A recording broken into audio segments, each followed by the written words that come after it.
Ako po ay naimbitahan ng kapatiran ng Iglesia ni Cristo at ako po ay natutuwa sa aking napakinggang aral.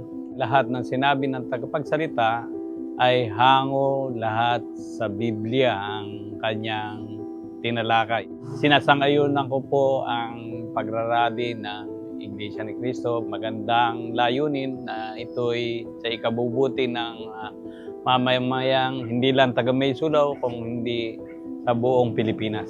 Bilang punong barangay, ako po ay nagpapatuto na hindi ito politika o hindi ito ay para ibulalas ang saloobin ng mamamayan para sa ikabubuti rin naman ng ating bansa.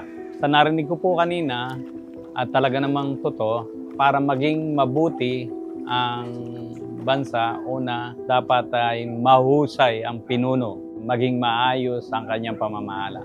Kami po sa barangay, wala man ang aming physical na katawan sa rally, nandito naman po ang aming mga mata, tenga para makinig at sa TV at sa programa na gagawin ng kapatirang Iglesia ni Cristo.